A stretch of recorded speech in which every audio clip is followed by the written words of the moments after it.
여러분, 황심TV 시간이 왔습니다.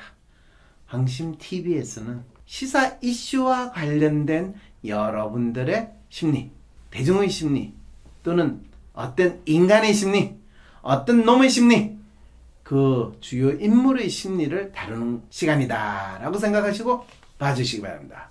어떤 사연 가지고 나오셨어요?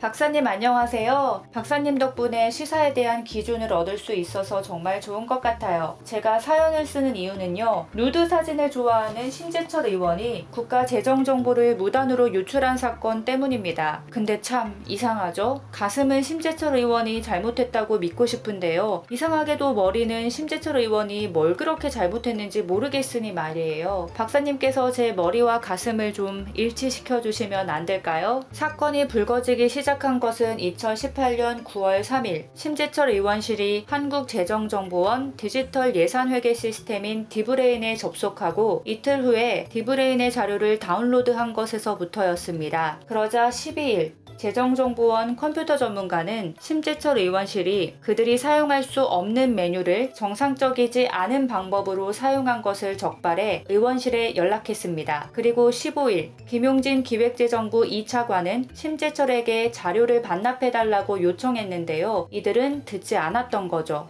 2018년 9월 17일 기획재정부는 심재철 의원실에서 37개 기관에 48만 건 행정정보를 무단으로 열람 및 다운로드했다며 심재철 의원실의 보좌진을 정보통신망법 및 전자정부법 위반 혐의로 고발했고요. 심재철 의원은 그 다음날 의원실에서 디브레인의 접속을 시연해 보이며 백스페이스를 누르니 자료가 떴다면서 국민의 알 권리가 더 중요한 게 아니냐고 항변했어요. 그리고 9월 19일 김동연 경제부총리 겸 기재부 장관과 김재훈 한국재정정보원장을 무고 혐의로 맞고소했습니다. 그리고 21일 서울중앙지검이 심재철 의원실을 압수수색하며 사건이 본격적으로 커지게 됐답니다. 심 의원실에서 재정정보를 취득하는 과정에 대해서 이런 표현이 있더라고요. 도둑놈이 문고리 돌려봤더니 문이 열렸어요. 그래서 들어갔고, 들어간 김에 물건 좀 가지고 나온 걸 왜 그러세요? 문단속 안 한 네가 나쁜 놈이지 왜 나를 잡아가요? 라고 말하는 것과 같다. 또 다른 분은 여자 화장실에 굳이 남자들은 사용하지 마시오 라고 적혀있지 않아도 여자 화장실이라는 표시가 되어 있으면 남자들은 사용하지 않는 것과 같다.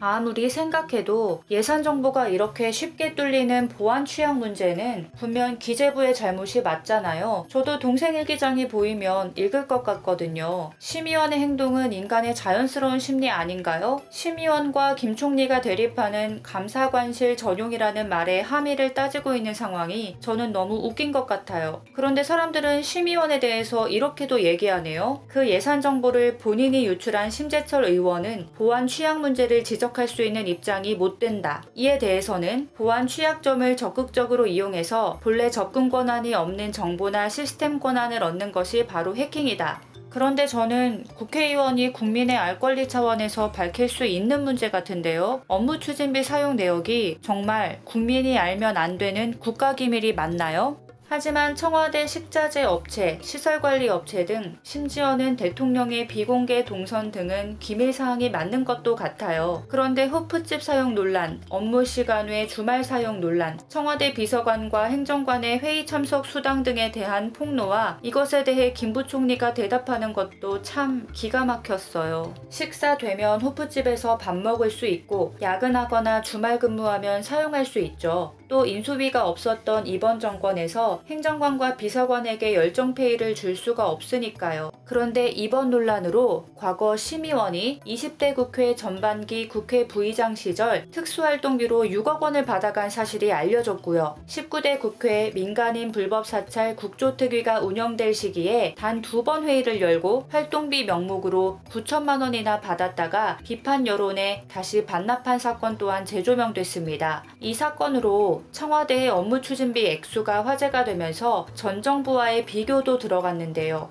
물론 따지고 보면 박근혜 정부가 훨씬 많이 쓰긴 해서요. 문재인 청와대가 더 청렴한 것을 보여주는 예시가 됐다고도 평가하더라고요. 심의원이 청와대 업무추진비를 불법으로 공개한 덕분에 역대 정부의 업무추진비며 국회 업무추진비며 전부 투명하게 정보 공개하는 쪽으로 공론화되는 상황인데요. 지금 이 상황, 심의원이 그동안 정치하면서 한 일 중에 제일 잘한 일 아닌가요? 심의원, 칭찬해야 할지 꿀밤 한 대 때려야 할지 헷갈립니다. 네. 뭔가 이 정부의 문제점이 없나 한번 끄집어낼 생각으로 이렇게 했다가 얼떨결에 이게 공론화가 되면서 이 기회에 정보 공개를 해야 된다. 지금 심재철 의원이 한 게 정보 공개를 한 건가요? 아니요, 정보 유출을 한 것 같습니다. 무슨 정보를 유출했어요? 청와대 업무추진비를 이게 원래 공개되면 안 되는 자료인데 거기 그 정보 서비스에 접속해서 그런 논리로 얘기하면 네, 1억 예, 노회찬 의원이 삼성 엑스파일 이 문건을 폭로했을 때 같은 논리로 반박을 당했거든요. 뭐라고요? 왜 정보 입수 경로가 부정적이었다, 불법에 기인했다 라고 했을 때 그 돌아가신 이 노회찬 의원님이 우리에게 이렇게 던져줬었던 그 삼성 엑스파일에 담겨 있었던 중요한 진실들, 그런 것조차도 그러면 노회찬 의원이 그 정보 접근 방법이 잘못돼서 비판받아야 된다고 또 비난받을 수도 있다는 거거든요. 지금 정보 공개를 적법하지 않아도 해야 되는가 또는 하지 말아야 되는가, 이 사안의 측면에서 같다고 생각을 한다고 믿는 거죠. 네. 그래서 결론은 이 적법 합법을 따지지 않고 국민들에게 도움이 되면 공개해야 된다라는 주장을 하는 거죠. 저는 그 주장에 가깝죠. 그러면 그런 측면에서 보면 심재철 의원이 폭로한 것도 적법하다, 적법하지 않다라는 주장을 공격을 할 필요가 없다라는 또 이야기를 하게 되죠. 그렇죠. 그렇게 되면 지금 이 사연 주신 분의 입장에서 보면 심재철 의원 참 잘했다라는 이야기를 본인은 한다는 거죠. 네. 전 잘했다고 생각해요. 진짜요? 정말로. 전혀 다른 거를 같은 거라고 보는 것 자체가 놀랍다는 생각이 들어요. 왜 그러냐면요. 심재철 의원이 폭로한 거는 국민의 알 권리를 충족해서 하기 위해서 이 자료를 폭로한 게 아니에요. 청와대를